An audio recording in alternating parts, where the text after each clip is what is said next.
Saudara yang terkasih di dalam Tuhan Yesus, Salam. Selamat pagi, kami mewakili dari Majelis Jemaat GKJW Jemaat Malang mengucapkan selamat datang dan selamat beribadah. Juga kepada warga tamu yang mungkin baru pertama kali beribadah di sini, kami mengucapkan selamat datang dan selamat beribadah.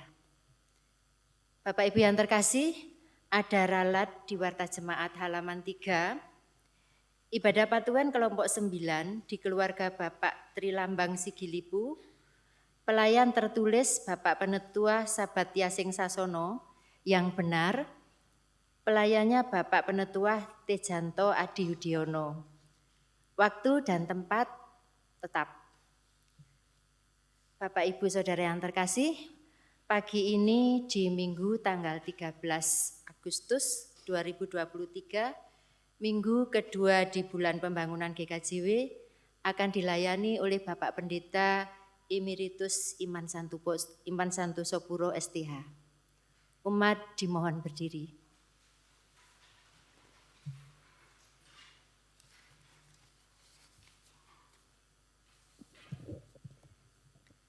Saudara-saudara yang terkasih, marilah kita datang menghadap Tuhan dengan hati yang penuh dengan sukacita dan menghampiri tahtanya untuk memuliakan namanya dengan hati yang tulus.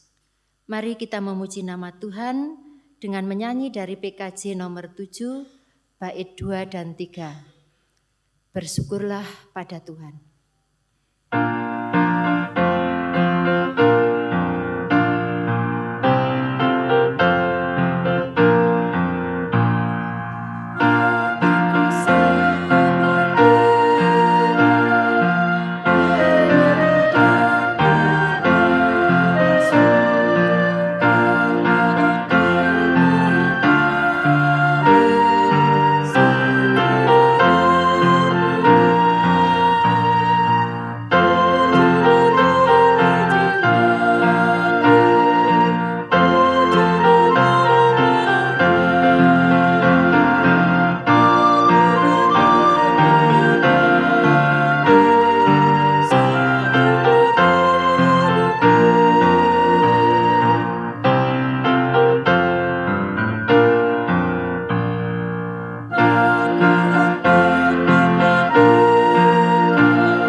Jemaat milik Tuhan, mari kita siapkan hati kita tundukkan kepala, kita awali ibadah kita pagi hari ini. Ibadah kita pada pagi hari ini bersama-sama kita lakukan didasari dengan iman pengakuan bahwa pertolongan dan keselamatan kita datangnya dari Tuhan Allah yang menciptakan alam semesta dengan segala isinya, yang tidak pernah meninggalkan pekerjaan tangannya, dan yang kekal kasih setianya. Salam dan damai sejahtera dari Allah Bapa kita dan dari Tuhan kita Yesus Kristus menyertai saudara-saudara. Amin. Silakan duduk.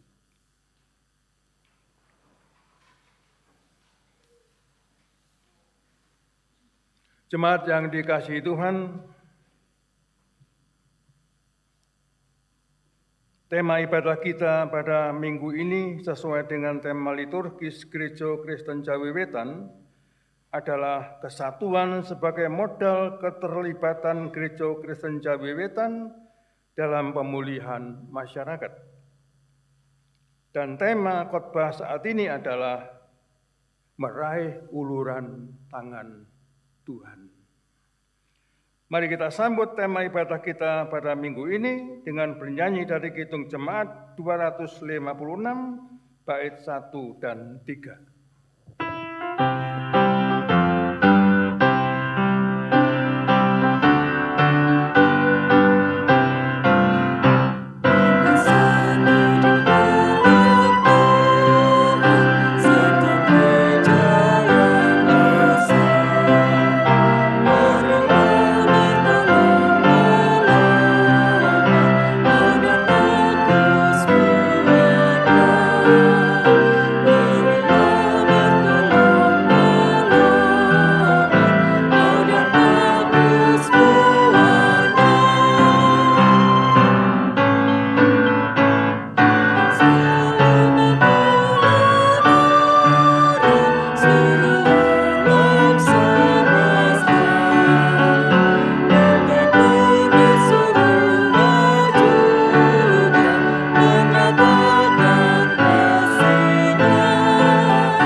Bapak, Ibu, dan saudara sekalian, mari kita membuka Alkitab kita.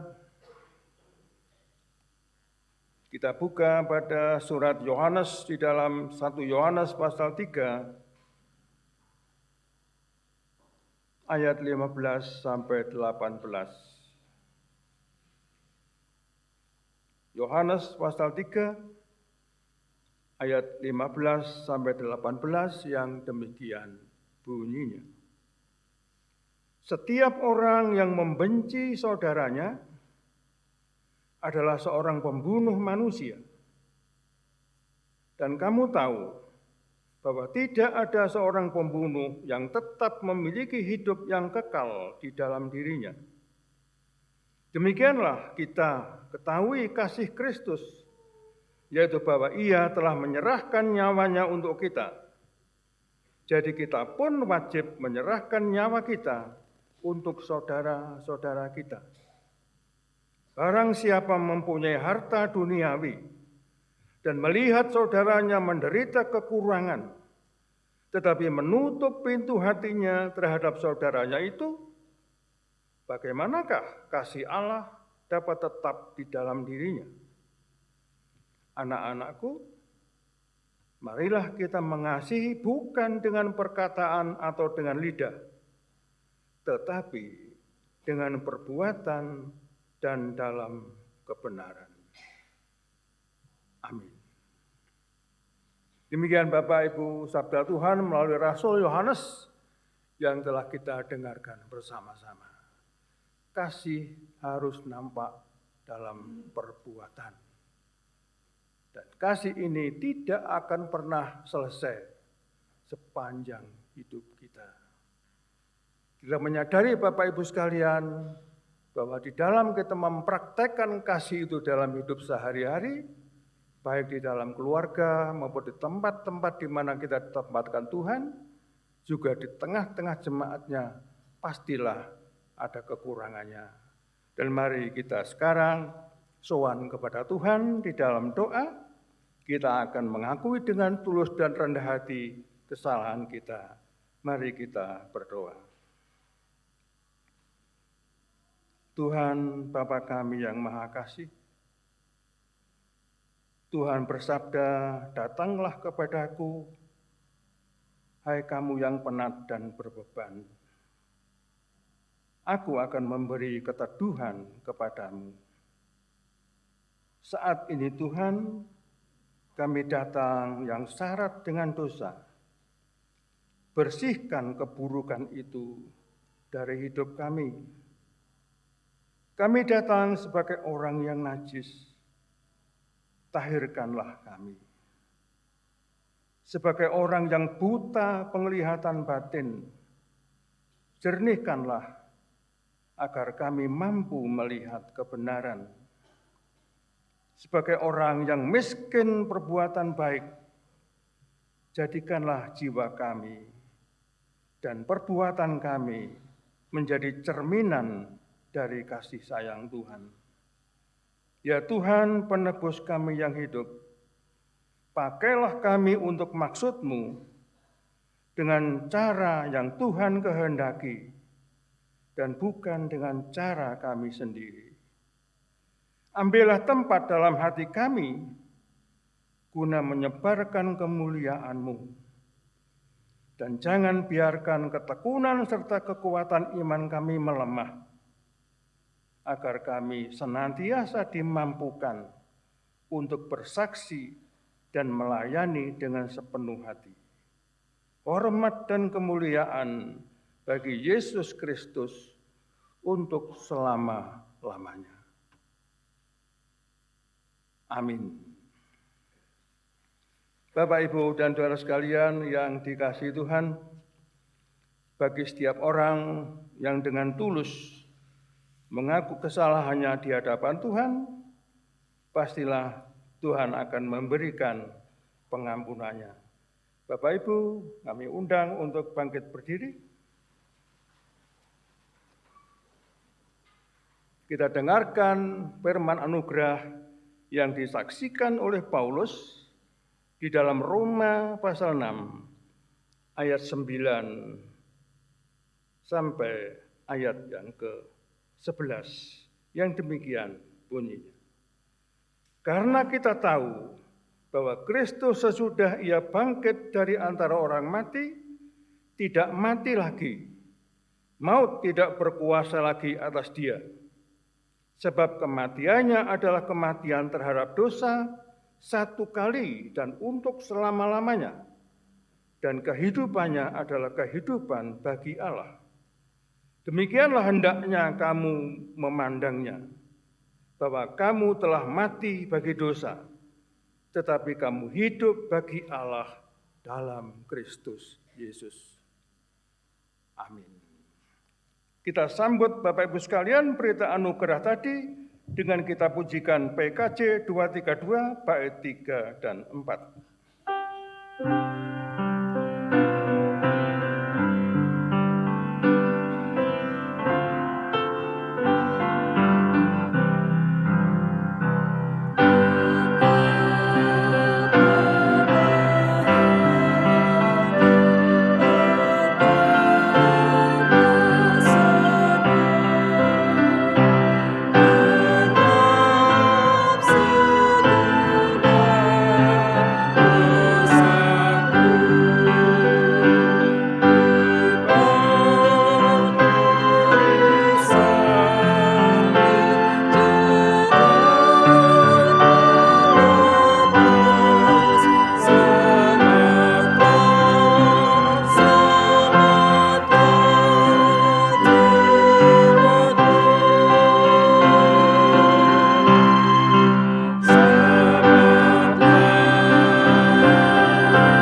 Saatnya kita akan masuk dalam pelayanan firman. Mari kita berdoa. Allah Bapa Surgawi, segala puji syukur kami naikkan ke hadirat-Mu Tuhan atas kasih dan anugerah-Mu pagi hari ini. Kami boleh mengalami perjumpaan dengan-Mu Tuhan melalui ibadah pagi ini. Dan kami akan membaca dan merenungkan firman-Mu. Lawatlah setiap hati kami. Kiranya Roh Kudus pimpin hati pikiran kami. Agar kami boleh menghayati dan memahami kebenaran firman-Mu. Urapi Bapak Pendeta Iman Santoso Puro yang akan melayangkan firman-Mu.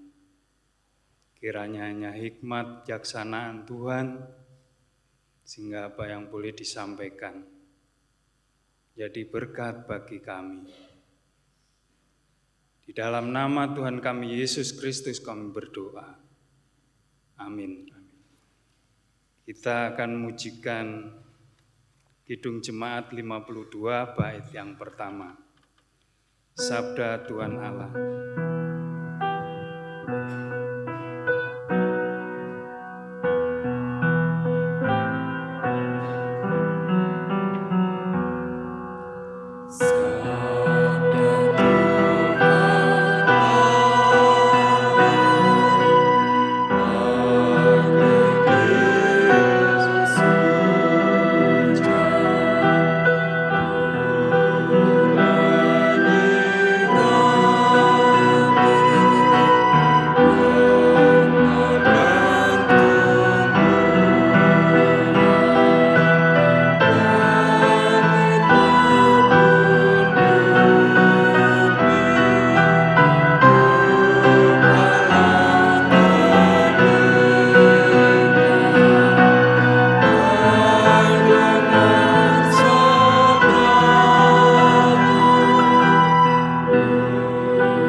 Bacaan pertama terambil dari 1 Raja-Raja 19 ayat 9 sampai 18.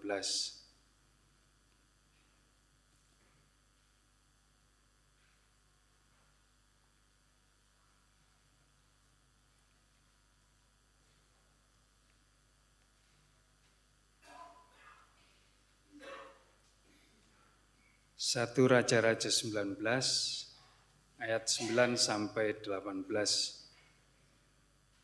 Allah menyatakan diri di Gunung Horeb.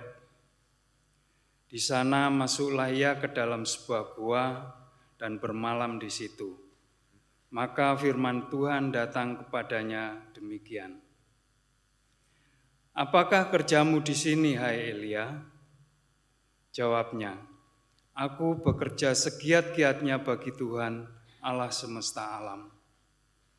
Karena orang Israel meninggalkan perjanjian-Mu, meruntuhkan mezbah-mezbah-Mu, dan membunuh nabi-nabi-Mu dengan pedang.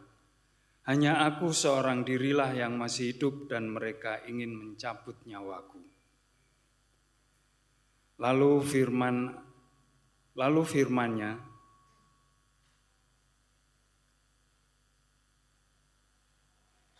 keluarlah dan berdiri di atas gunung itu di hadapan Tuhan.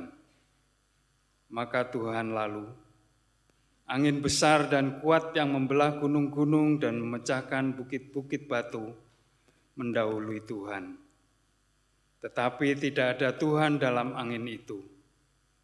Dan sudah angin itu datanglah gempa. Tetapi tidak ada Tuhan dalam gempa itu.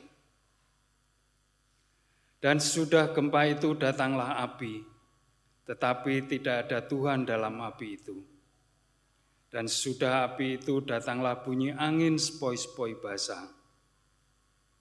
Segeralah sesudah Elia mendengarnya, ia menyelubungi mukanya dengan jubahnya, lalu pergi keluar dan berdiri di pintu gua itu. Maka datanglah suara kepadanya yang berbunyi, apakah kerjamu di sini, hai Elia? Jawabnya, Aku bekerja segiat-giatnya bagi Tuhan, Allah semesta alam. Karena orang Israel meninggalkan perjanjian-Mu, meruntuhkan mezbah-mezbahmu dan membunuh nabi-nabimu dengan pedang. Hanya aku seorang dirilah yang masih hidup, dan mereka ingin mencabut nyawaku. Firman Tuhan kepadanya, pergilah, kembalilah ke jalanmu, melalui padang gurun ke Damsyik, dan setelah engkau sampai, engkau harus mengurapi Hazael menjadi raja atas Aram. Juga Yehu cucu Nimsi haruslah kau urapi menjadi raja atas Israel. Dan Elisa bin Safat dari Abel Mehola harus kau urapi menjadi nabi menggantikan engkau. Maka siapa yang terluput dari pedang Hazael akan dibunuh oleh Yehu. Dan siapa yang terluput dari pedang Yehu akan dibunuh oleh Elisa. Tetapi aku akan meninggalkan 7.000 orang di Israel, yakni orang yang tidak sujud menyembah Baal dan yang mulutnya tidak mencium dia. Itulah bunyi firman Tuhan.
Bacaan kedua terambil dari Roma 10 ayat 4-15. Roma 10 ayat 4-15. Kebenaran karena iman, sebab Kristus adalah kegenapan hukum Taurat, sehingga kebenaran diperoleh tiap-tiap orang yang percaya.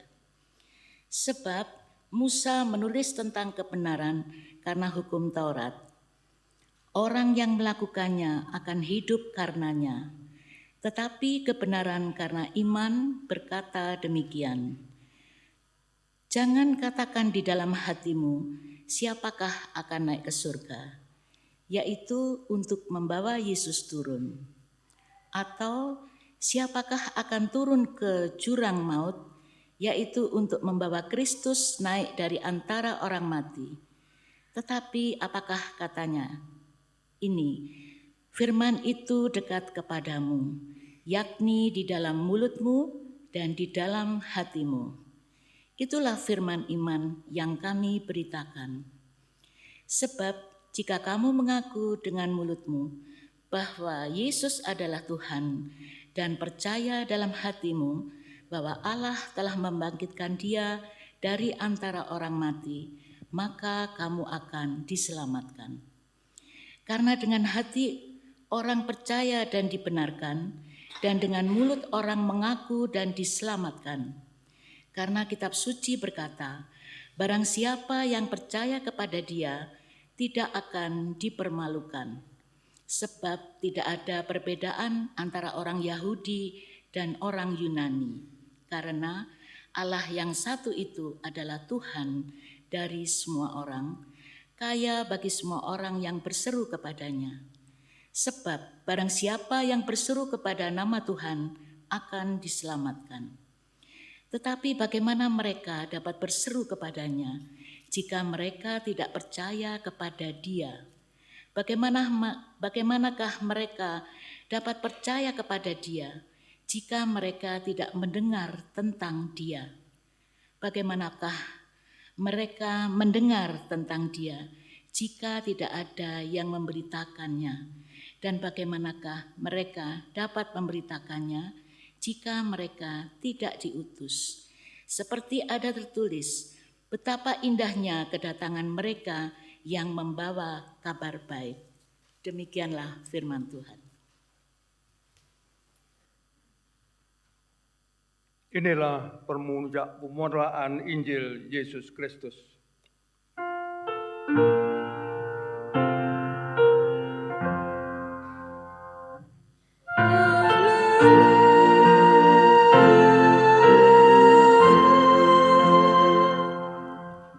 Jemaat, kami undang untuk bangkit berdiri. Injil Yesus Kristus pagi hari ini terambil dari Injil Matius pasal 14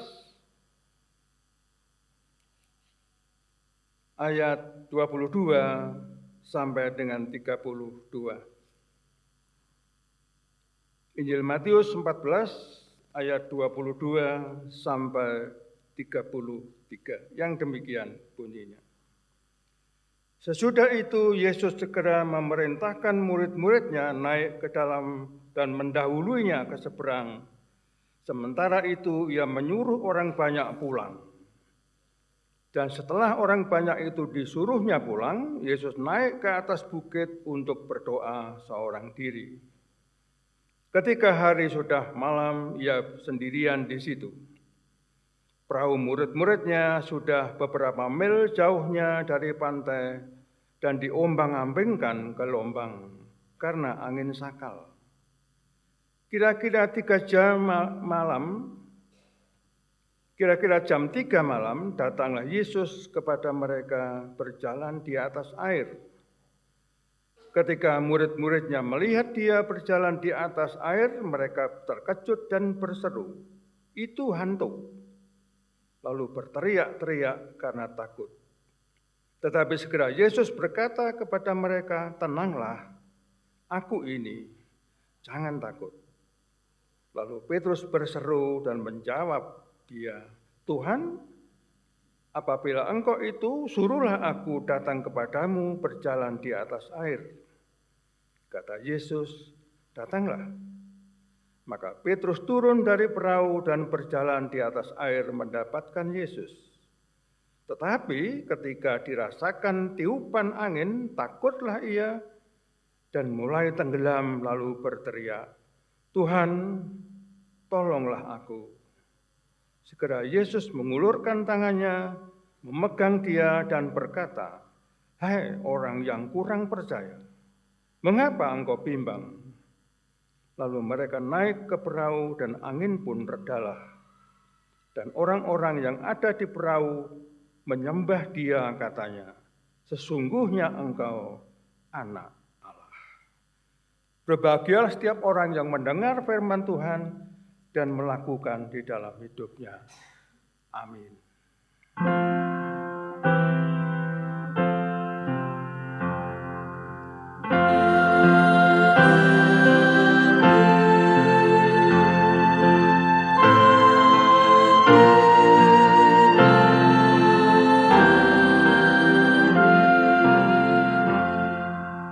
Silakan duduk.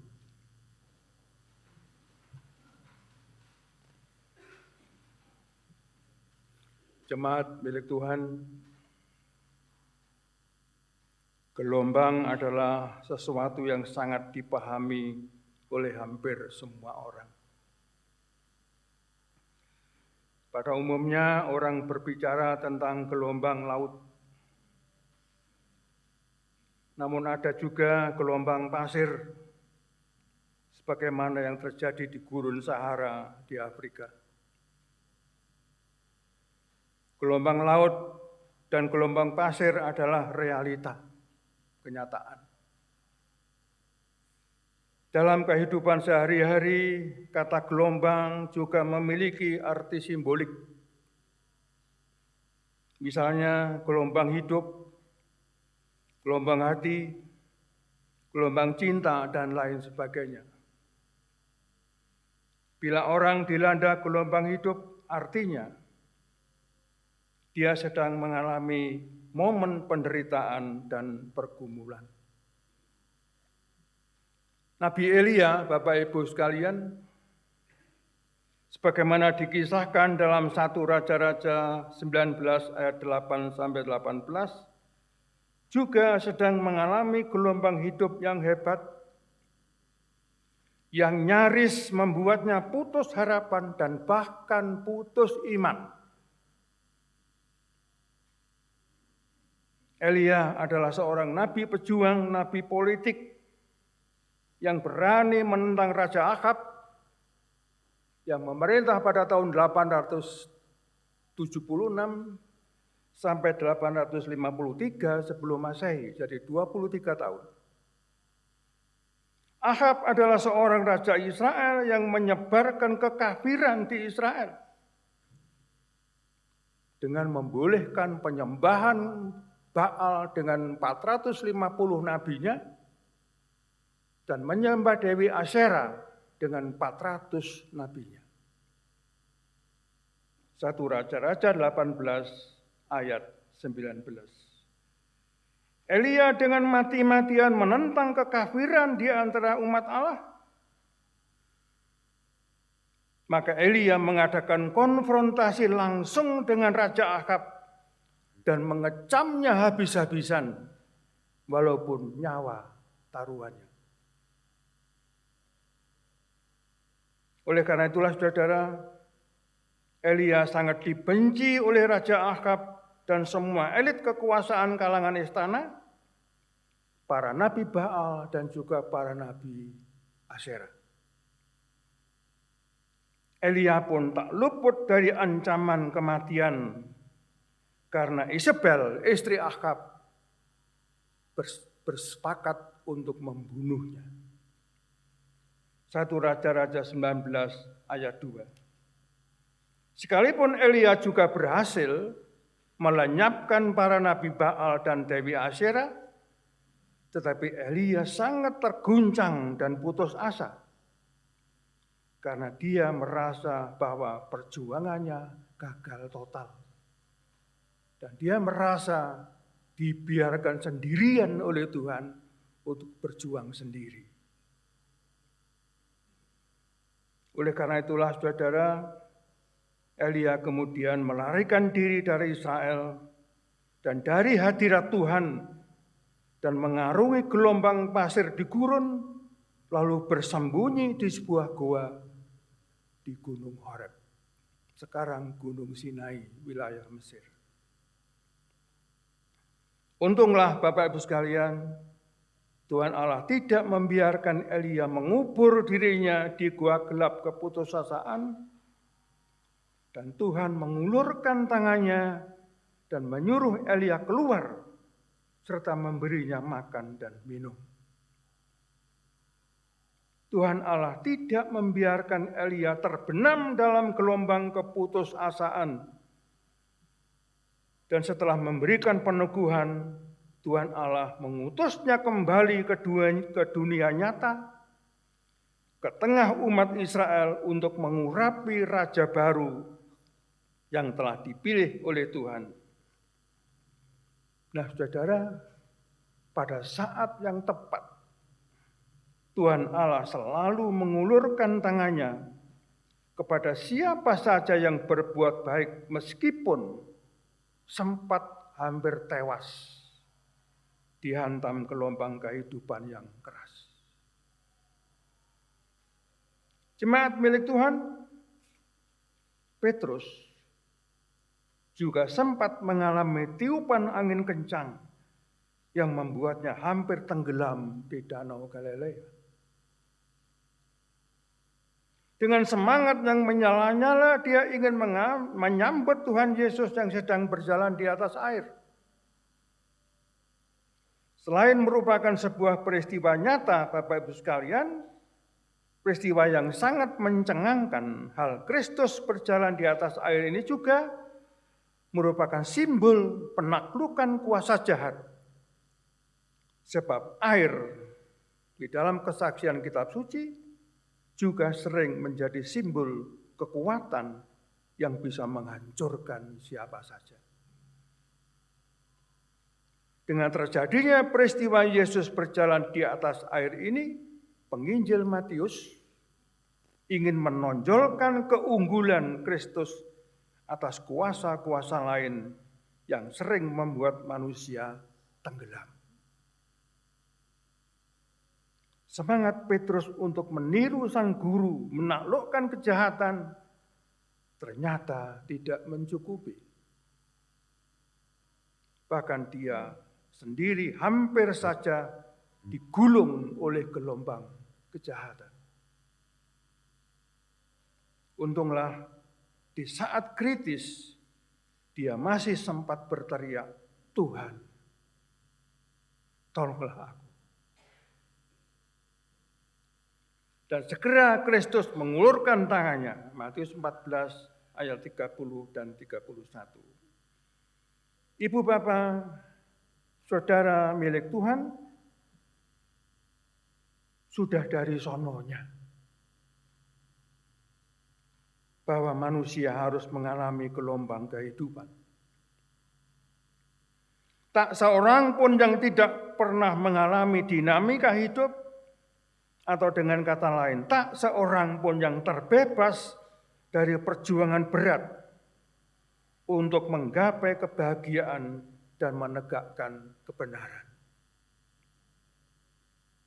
Kita sering melihat, mendengar, dan barangkali mengalami sendiri bagaimana orang-orang benar mengalami begitu banyak kesulitan, sementara orang-orang jahat dengan leluasa merasakan kenikmatan kehidupan. Pengalaman Nabi Elia yang sepertinya selalu dikuyo-kuyo oleh orang jahat, sering nampak menonjol dalam kehidupan orang-orang beriman, umpamanya orang yang benar-benar jujur menderita. Orang yang tidak mau korupsi, kehidupannya rutin pas-pasan. Yang penuh setia pada iman keyakinannya, sulit naik pangkat. dan yang kebetulan mengetahui kejahatan atasannya dan teman-teman kerjanya dipecat atau dimutasikan dan lain sebagainya. Saudara, ketidaknyamanan hidup orang-orang benar ini sering membuahkan keputusasaan yang serius. Kita memahami bahwa tidak semua orang memiliki iman yang kokoh, sehingga bisa tegar untuk jangka waktu yang lama mempertahankan kebenaran. Di sekitar kita tentu ada saja orang-orang yang akhirnya melakukan apa yang pernah dilakukan oleh Nabi Elia, yakni meninggalkan hadirat Tuhan, acuh tak acuh dengan iman keyakinannya, dan acuh tak acuh dengan prinsip kebenaran yang selama ini dipegang teguh. Pasti ada. Atau seperti Petrus yang ingin berbuat baik, menjemput Tuhan, tetapi malah nyaris diserobot oleh kejahatan. Memang ada juga yang sempat berteriak minta tolong seperti Petrus, tetapi tidak jarang yang menjadi apatis karena hebatnya gelombang kehidupan. Sehingga sulit mengangkat tangan untuk meraih tangan Tuhan yang sedang terulur.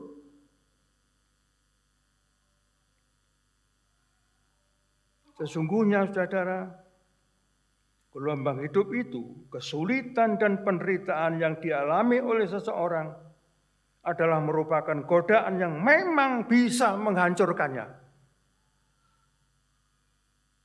Bila orang terlalu terfokus kepadanya. Yang sering dialami dalam hidup adalah bahwa kesadaran akan penderitaan begitu besar, sedangkan kesadaran akan rahmat dan keterikatan pada Kristus begitu tipis dan lemah.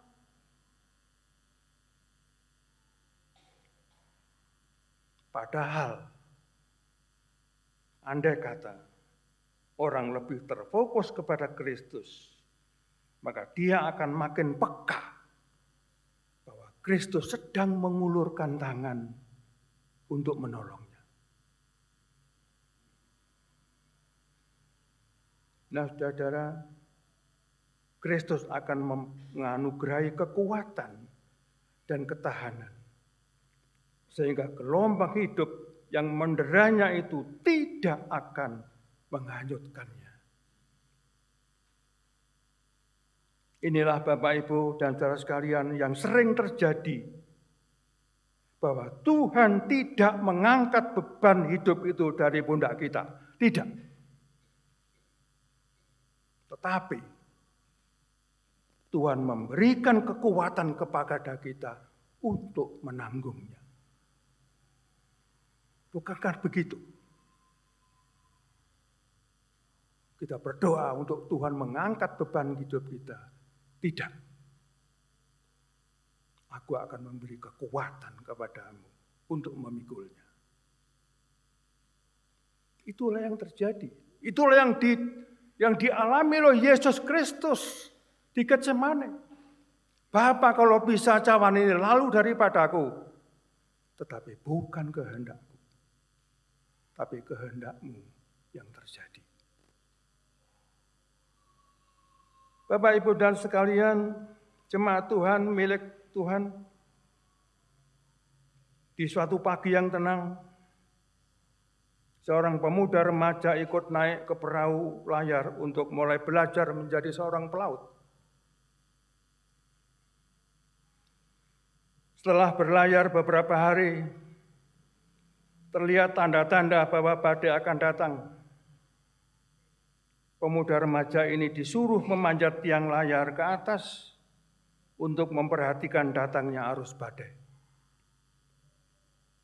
Dia lalu memanjat dengan mudah sampai ke bagian tengah Dan ketika itu matanya terarah ke atas melihat langit, melihat puncak tiang layar. Namun, sesampainya di tengah tiang layar, dia melakukan kesalahan yang serius.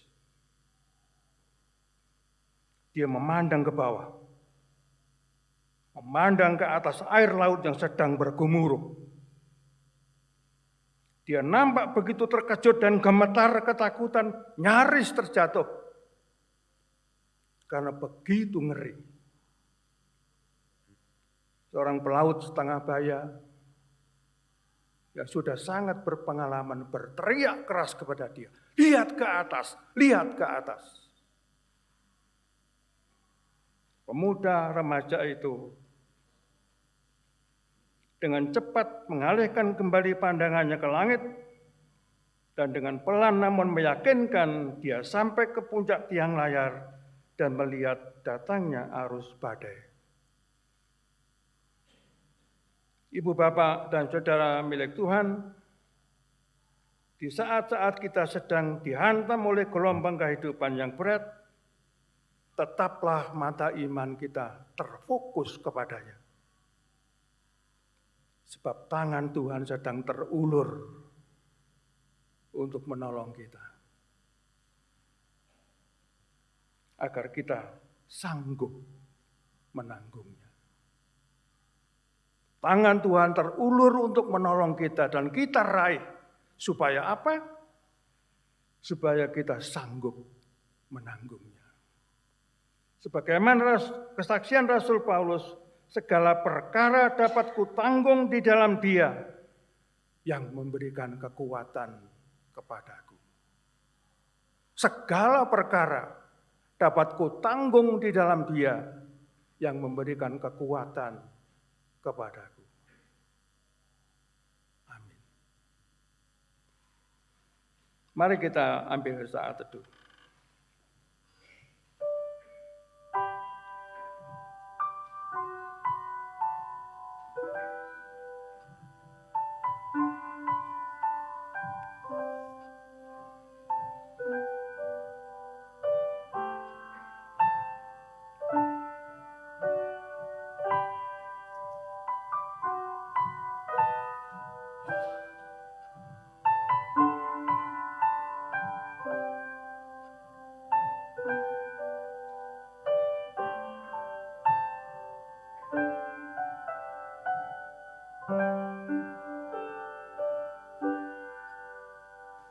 Kidung Jemaat 260 bait 1 sampai 3.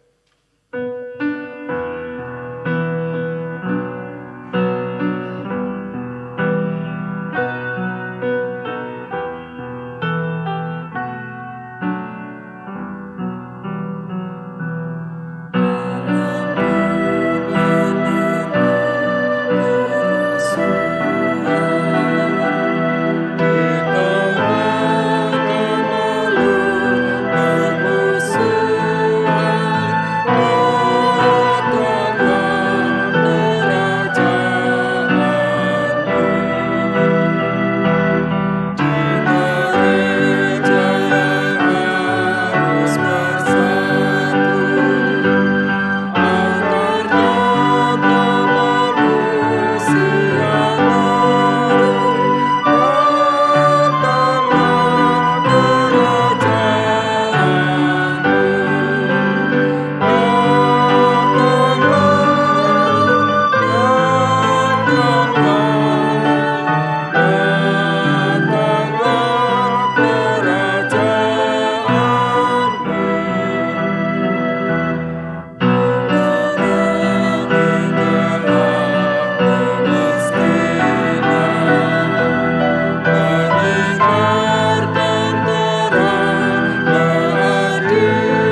umat kami undang untuk bangkit berdiri.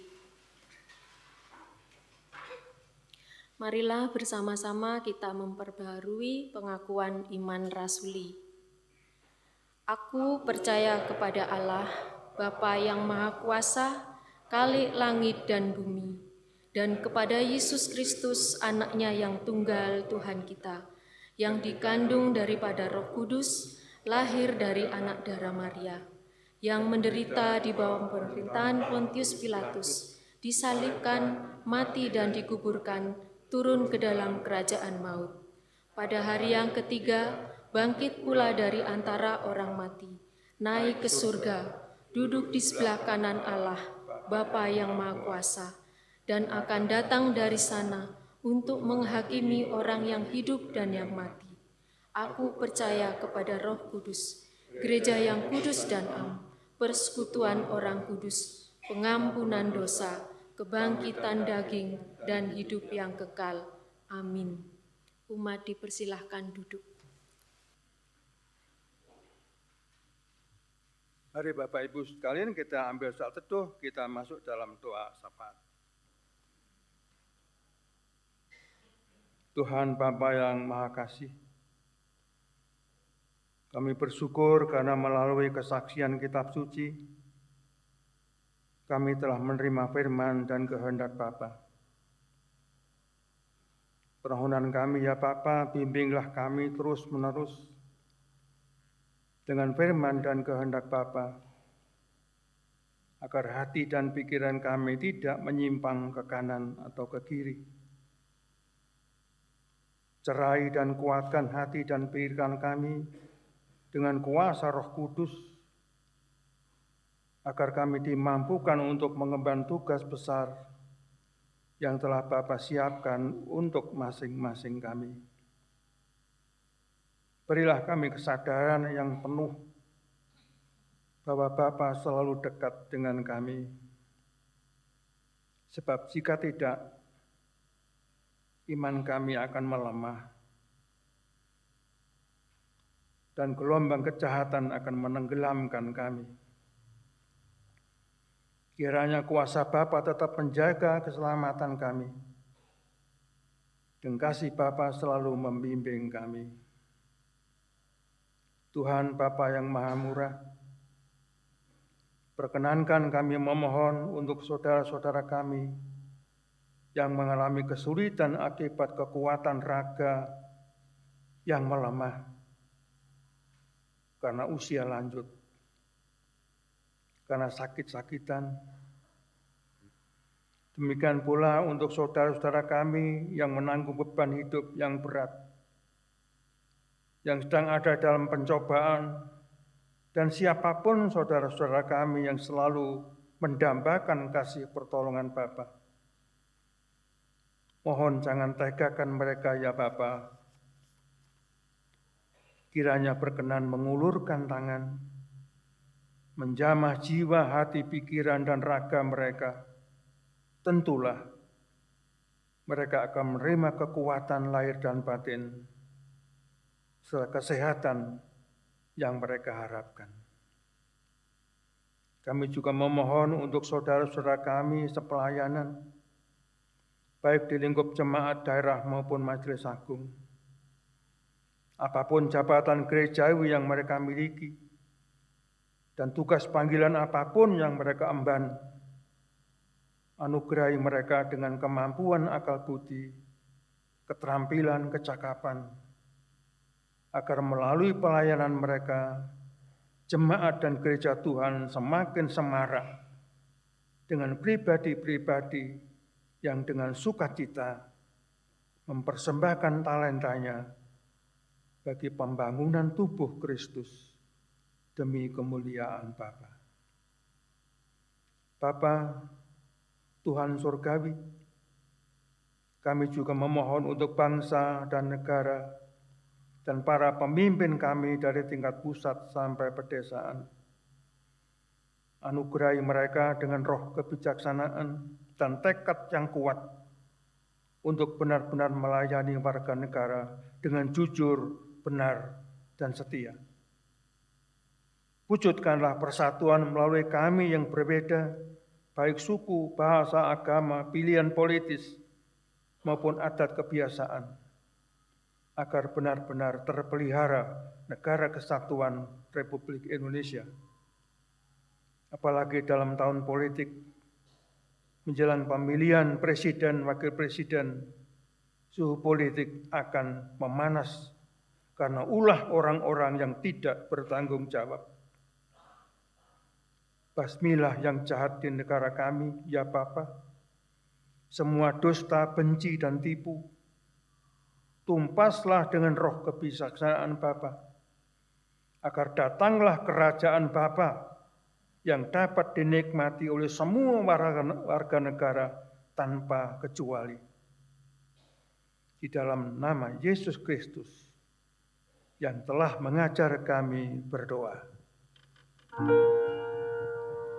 Bapa kami yang di surga, dikuduskanlah nama-Mu, datanglah kerajaan-Mu,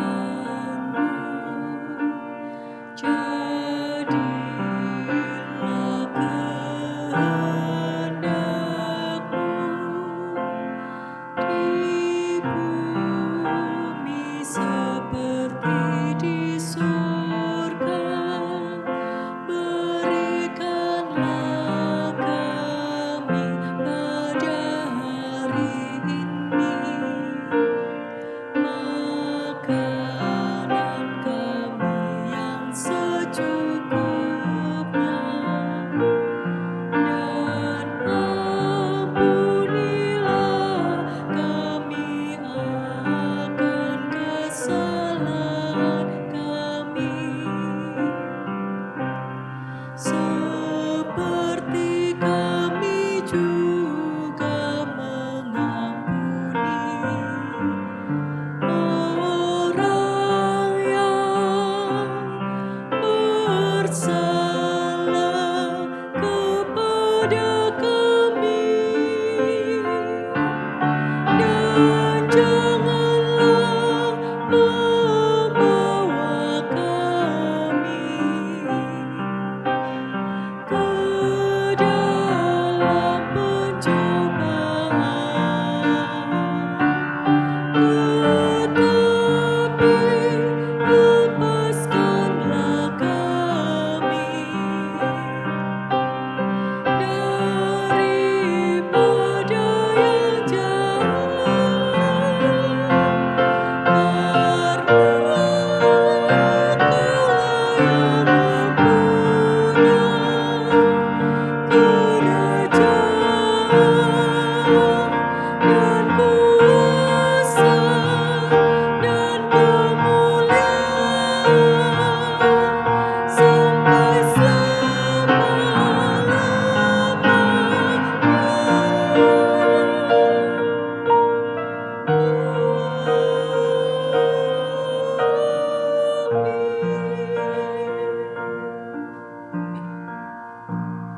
Bapak, Ibu, dan saudara-saudara yang terkasih di dalam nama Tuhan Yesus Kristus, penyertaan Tuhan tiada pernah berhenti. Berkat dan kemurahan-Nya senantiasa mengasihi sepanjang hidup kita. Ia yang selalu memelihara umat ciptaannya. Karena kebaikannya itu, marilah kita mengucapkan syukur yang diwujudkan dalam bentuk persembahan.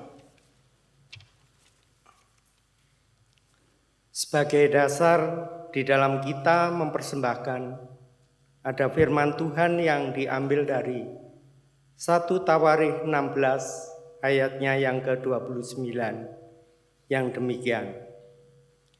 Berilah kepada Tuhan kemuliaan namanya, bawalah persembahan, dan masuklah menghadap Dia. Sujudlah menyembah kepada Tuhan dengan berhiaskan kekudusan. Mari saudara-saudara yang terkasih, kita mempersembahkan persembahan yang sudah kita siapkan dengan penuh sukacita sambil memuji Kidung Jemaat 293 dan Kidung Jemaat 403.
Ya Bapa, terima kasih untuk penyertaan-Mu yang tidak henti-hentinya, yang telah Engkau curahkan kepada kami. Pada saat ini kami berkumpul. Ini semua bukan karena kekuatan, bukan karena kehebatan kami, akan tetapi karena kebaikan-Mu yang telah Engkau limpahkan kepada kami.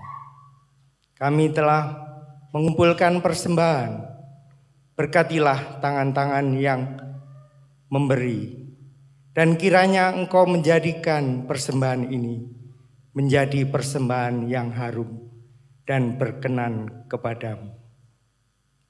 Inilah seru dan doa kami yang jauh dari sempurna, hanya kami panjatkan di dalam tangan kasih-Mu, Tuhan kami Yesus Kristus. Amin. Kami persilahkan duduk kembali.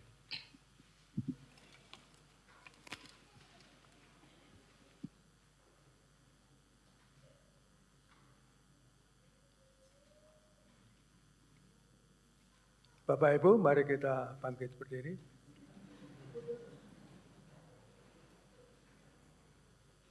Saudara, mari kita undur dari hadapan Tuhan dengan damai dan penuh sukacita.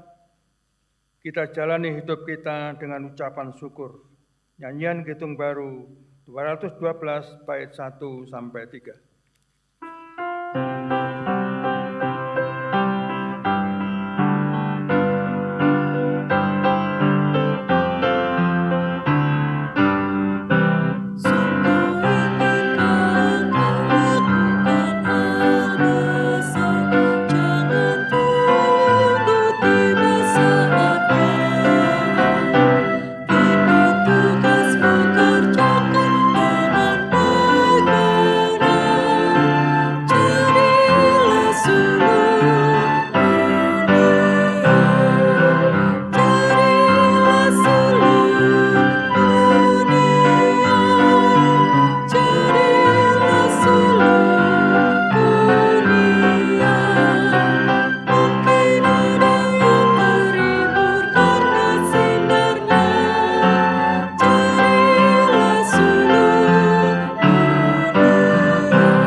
Allah Bapa sumber segala anugerah, Tuhan Yesus sumber segala kasih karunia, dan Roh Kudus sumber segala penghiburan, senantiasa menyertai, memberkati, dan mendewasakan saudara-saudara sekalian, kini dan selamanya. Amin.